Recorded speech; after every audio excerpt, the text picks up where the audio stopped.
विशेष court Lal Qila में गोडसे। दिन 8 नवंबर 1948। Court में सन्नाटा पसरा हुआ था। जस्टिस श्री आत्माचरण आसन पर विराजमान थे। गोडसे समेत सभी आरोपी और अधिवक्ता के साथ ही पत्रकार पेन डायरी लेकर मौजूद थे। न्यायमूर्ति ने क्रिमिनल प्रोसीजर कोड की धारा 364 के अनुसार अभियुक्तों से प्रश्न पूछना प्रारंभ किया। अभियुक्त क्रमांक 1 नाथुराम विनायक गोडसे, आयु 37 वर्ष, व्यवसाय संपादक, हिंदू राष्ट्र, पुणे। जैसे ही अभियुक्त क्रमांक 1 शब्द सुना, नाथुराम गोडसे उठ खड़े हुए। न्यायमूर्ति ने कहा, तुम्हारे विरुद्ध अभियोजकों ने साक्ष्यां प्रस्तुत की और जो प्रमाण दिए हैं वे तुमने सुने हैं। तुम्हारा उस पर क्या कहना है? नाथुराम ने कहा, मुझे लिखित निवेदन प्रस्तुत करना है। न्यायमूर्ति ने नाथुराम से निवेदन पढ़ने के लिए कहा। उस समय मुख्य अभियोजक श्री दफ्तरी खड़े हुए। उन्होंने आपत्ति उठाई, इस अभियोग से संबंधित निवेदन प्रस्तुत करने की अनुमति दी जाए, अन्यथा निवेदन पढ़ने न दिया जाए। न्यायमूर्ति ने उस आपत्ति को नहीं माना। नाथुराम निवेदन पढ़ने लगा। माइक लगा था, इसलिए ध्वनि दूर तक पहुंच रही थी। मान्यवर न्यायमूर्ति की सेवा में मैं नाथुराम विनायक गोडसे, आरोपी क्रमांक 1, नम्रतापूर्वक निवेदन प्रस्तुत करता हूं। 20 जनवरी 1948 को गांधी जी के प्रार्थना स्थल पर जो विस्फोट हुआ और जिसके लिए मदनलाल पकड़ा गया, वह घटना 30 जनवरी 1948 की गांधीवध की घटना, इन दोनों घटनाओं का कोई संबंध नहीं है। यह एक षड्यंत्र था। इस आरोप की पुष्टि के लिए अभियोजकों ने जो प्रमाण प्रस्तुत किए हैं, उनसे वह आरोप सिद्ध नहीं हो पाता है। 30 जनवरी की घटना का उत्तरदायी केवल मैं ही हूं। अन्य समय में भी मैंने न किसी के साथ षड्यंत्र किया है और न किसी की सहायता की है, अतएव षड्यंत्र का आरोप मैं अस्वीकार करता हूँ। नाथुराम ने कहा, मैं यह बताना आवश्यक समझता हूँ कि मैं दिल्ली क्यों और किस प्रकार आया। इस बात को तो मैं सदा बिना छिपाए कहता रहा हूँ। मैं गांधी के सिद्धांतों के विरोधी सिद्धांतों का प्रचार कर रहा हूँ। मेरा यह विश्वास रहा कि अहिंसा का अति प्रचार हिंदू जाति को अत्यंत निर्मल बना देगा और अंत में यह जाति इस योग्य भी नहीं रहेगी कि वह दूसरी जातियों के, विशेष रूप से मुसलमानों के अत्याचारों का प्रतिरोध कर सके। इसीलिए मैंने निश्चय किया कि सार्वजनिक कार्य में लगूं और अपने विचारों के व्यक्तियों का संगठन करूं। इस दिशा में मैंने और आप्टे ने मिलकर काम किया और एक दैनिक पत्र अग्रणी प्रकाशित किया। अब लोग गांधी जी की अहिंसा के ही विरोधी नहीं थे, प्रत्युत इस बात के भी अधिक विरोधी थे कि गांधी जी अपने विचारों और कार्यों में मुसलमानों का अनुचित पक्ष लेते थे और उनके सिद्धांतों एवं कार्यों से हिंदू जाति की अधिकाधिक हानि हो रही थी।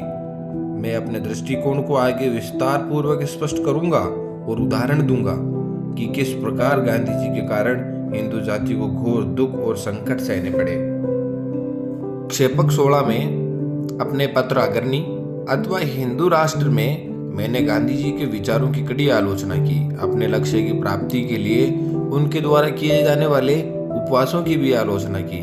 पश्चात प्रार्थना सभाओं में गांधी जी ने जब अपने विकृत राजनीतिक विचारों को प्रकट करना प्रारंभ किया, तब मैंने और मेरे सहयोगी श्री आप्टे ने यह निश्चय किया कि हम गांधी जी के कार्यक्रमों का शांतिपूर्वक विरोध करें। हमने ऐसे प्रदर्शन पंचंगनी, पूना, मुंबई और दिल्ली में किए। हमारे और गांधी जी के सिद्धांतों के बीच बहुत बड़ा अंतर था। यह अंतर बढ़ता ही गया क्योंकि गांधी जी के आदेशानुसार मुसलमानों को अधिकाधिक सुविधाएं दी जाने लगी थी। गांधी जी के इशारों पर चलने वाली कांग्रेस ने अब 15 अगस्त 1947 के दिन देश का विभाजन स्वीकार कर लिया। तब मतभेद और भी बढ़ गया। इस विषय में मैं विस्तार से बताऊंगा।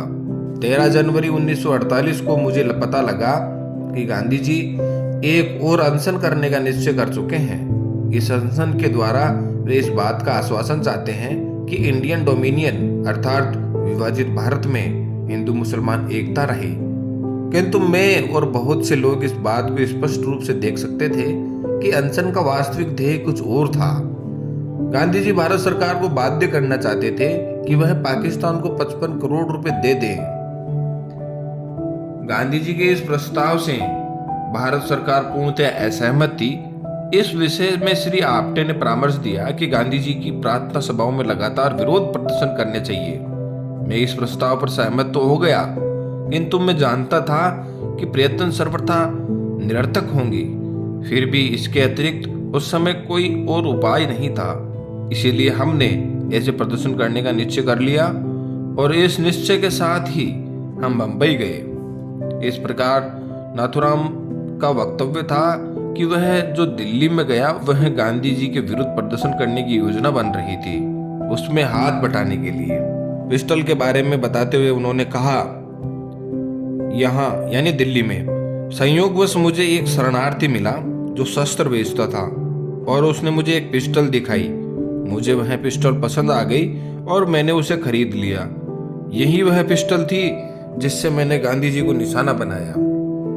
गोडसे अपनी मनस्थिति के बारे में कहता है, हिंदुओं की आज की दमघुट और आगामी ध्वंस चिंतन में मैंने दिनांक 29 की रात बिताई। स्वर्गीय सावरकर जी से नाथूराम का संबंध दिखाया गया था। नाथूराम का कहना था, अभियोजक कहते हैं कि वीर सावरकर ने मेरा मार्गदर्शन किया। यदि उनका प्रोत्साहन न होता तो मैं गांधीवध न कर पाता। मैं इस बात को अस्वीकार करता हूँ। उनके कथन में असत्यता है। ऐसे सत्यविहीन न्यायविहीन आरोप का मैं तीव्रतर प्रतिरोध करता हूँ। इस आरोप में मेरी संतुलित बुद्धि का और प्रज्ञा का अपमान है। अभियोजकों का यह कहना है कि मैं किसी के हाथ की कठपुतली हूँ। वस्तुस्थिति के विपरीत है। प्रत्युत यह सत्य का मजाक है। गोडसे ने कहा कि सावरकर जी से मेरा राजनीतिक और अन्य प्रकार से भी संबंध था। अभियोजकों ने दिल का ताड़ बनाया। यहाँ से मैं उन संबंध की भूमिका दे रहा हूँ। गोडसे ने अपने बयान को पूर्वार्ध यानी शुरुआत से प्रारंभ करते हुए कहा, मैंने एक भक्तिपरायण ब्राह्मण वंश में जन्म लिया था, इसीलिए स्वभावतः मेरे हृदय में हिंदू धर्म, हिंदू इतिहास और हिंदू संस्कृति के लिए सम्मान था। मुझे हिंदुत्व का अभिमान था। मैं ज्यों बड़ा होता गया स्वतंत्रता पूर्वक सोचता रहा। मैं कट्टरपन पर नहीं जमा रहा। इसीलिए मैंने छूत छात और जन्मजात जातीयता को मिटाने का प्रयत्न किया। मैंने जाति पाति विरोधी दल में काम किया और इस निश्चय पर पहुंचा कि सब हिंदू बराबर हैं, चाहे वह किसी भी जाति में उत्पन्न हो और चाहे उसका कोई भी व्यवसाय हो। उसको एक ही सामाजिक दृष्टि से देखा जाना चाहिए। मैंने कुल्लम कुल्ला बहुत बार ऐसे भोजों में भाग लिया जिसमें ब्राह्मण, क्षत्रिय, वैश्य और अत्यंजों के साथ बैठकर भोजन किया था। मैंने दादा भाई नौरोजी, विवेकानंद, गोखले, तिलक के साहित्य को पढ़ा है और प्राचीन एवं आधुनिक भारत के इतिहास को पढ़ा है। साथ ही संसार के बड़े बड़े देशों इंग्लैंड, फ्रांस, अमेरिका और रूस के इतिहास को भी पढ़ा है। केवल यही नहीं, प्रत्युत मैंने समाजवाद और रूस के कम्युनिज्म पर भी पुस्तकें पढ़ी है, परंतु सबसे अधिक ध्यान मैंने वीर सावरकर और गांधी जी के साहित्य और विचारों पर दिया। आधुनिक भारत गत 50 वर्षों में इन्हीं दो पुरुषों के सिद्धांतों से प्रभावित रहा है। पर्याप्त पढ़ने और सोचने के पश्चात मुझे ऐसा लगता है कि देशभक्त होने के नाते मेरा सर्वप्रथम कर्तव्य हिंदू और हिंदू जनता की सेवा करना है, क्योंकि 30 करोड़ हिंदुओं की स्वतंत्रता और उनके अधिकारों की रक्षा करना संपूर्ण संसार के 5वें भाग की भलाई करना है। इसी विचारधारा से प्रेरित होकर मैं हिंदू संगठन की ओर आकृष्ट हुआ और मेरा यह विश्वास दृढ़ हो गया कि उन्हीं सिद्धांतों पर चलकर मातृभूमि भारतवर्ष की स्वतंत्रता को स्थायी रखा जा सकता है। मैंने कई वर्षों तक राष्ट्रीय स्वयंसेवक संघ में भी काम किया, किंतु बाद में मैं हिंदू महासभा में आ गया और हिंदू ध्वज के नीचे एक सैनिक के रूप में काम करता रहा। उस समय वीर सावरकर हिंदू महासभा के अध्यक्ष चुने गए थे। उनके मार्गदर्शन में हिंदू संगठन की लहर बहुत प्रखर हो चुकी थी। लाखों हिंदू उन्हें अपना नेता मानकर उनमें बहुत सी आशाएं रखते थे। मैं भी उनमें से एक था। मैंने बहुत परिश्रम से हिंदू महासभा का काम किया, यहाँ तक कि सावरकर जी मुझे व्यक्तिगत रूप से जानने लग गए थे। कालांतर में मैंने और मेरे साथी श्री आप्टे ने एक दैनिक पत्र का प्रकाशन करने का निश्चय किया। इस पत्र के प्रकाशन का उद्देश्य हिंदू संगठन को दृढ़ करना ही था। इस विषय में हम अनेक हिंदू नेताओं से मिले और आर्थिक सहायता तथा सहानुभूति प्राप्त करके हम सावरकर जी से भी मिले। कालांतर में मैंने और मेरे साथी श्री आप्टे ने एक दैनिक पत्र का प्रकाशन करने का निश्चय किया। इस पत्र के प्रकाशन का उद्देश्य हिंदू संगठन को दृढ़ करना ही था। इस विषय में हम अनेक हिंदू नेताओं से मिले और आर्थिक सहायता तथा सहानुभूति प्राप्त करके हम सावरकर जी से भी मिले। उन्होंने भी इस विषय में सहानुभूति दिखाई और हमें इस शर्त पर 75 सहस्त्र रुपया भी दिया कि हम एक लिमिटेड फर्म बनाएं जिसमें इन रुपयों के शेयर रखे जाएं। इस योजना के अनुसार हमने मराठी दैनिक पत्र अग्रणी निकाला और कुछ दिनों बाद एक लिमिटेड फर्म भी रजिस्टर्ड कराई। इस फर्म में एक शेयर 500 रुपये का रखा गया। कंपनी के डायरेक्टरों में सेठ बालचंद हीराचंद के भाई सेठ गुलाबचंद, भूतपूर्व मंत्री श्री शिंगरे, कोल्हापुर के प्रसिद्ध फिल्म निर्माता श्री बालजी पेंडारकर और अन्य माननीय व्यक्ति थे। मैं पत्र का संपादक था। हमने कई वर्षों तक इस पत्र को सफलतापूर्वक चलाया एवं लोगों के सम्मुख हिंदू संगठन के पक्ष को अच्छी प्रकार रखा। इस पत्र का प्रतिनिधि होने के नाते हम हिंदू संगठन कार्यालय में जाया करते थे जो वीर सावरकर के निवास स्थान में था। यह कार्यालय सावरकर जी के सचिव श्री वीजी दामले और उनके अंगरक्षक श्री अप्पा कासार के प्रबंध में था। हम इस कार्यालय में सावरकर जी के सचिव से सावरकर जी के भाषण आदि की प्रतिलिपियां और उनकी यात्राओं के विषय में सूचनाएं प्राप्त करते थे। सावरकर जी के मकान में ही हिंदुस्तान के संपादक भी किराएदार के रूप में रहते थे और अनेक हिंदू राष्ट्रवादी कार्यकर्ता एकत्रित होते थे।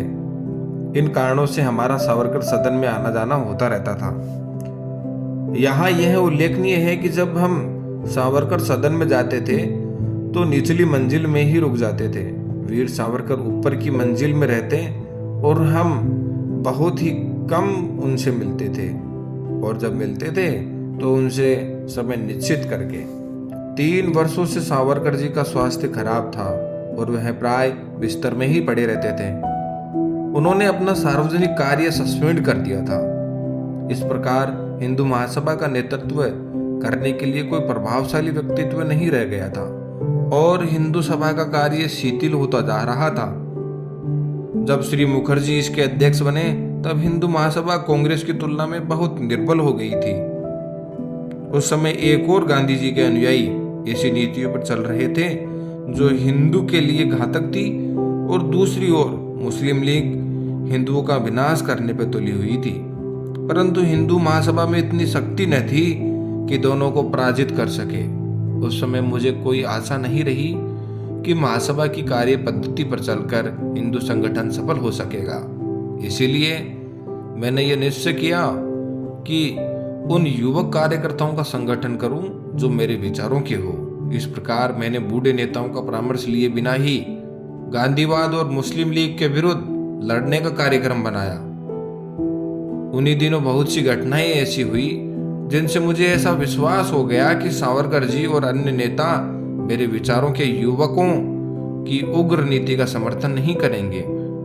1946 में सोहरावर्दी की सरकार के समय नोआखाली में मुसलमानों के हाथों हिंदुओं पर जो अत्याचार हुए उससे हमारा खून खोल गया। हमारा क्षोभ उस समय और भी उग्र हो गया जब गांधी जी ने सोहरावर्दी को शरण दी और प्रार्थना सभाओं में उसे शहीद साहब के नाम से संबोधित करना प्रारंभ कर दिया।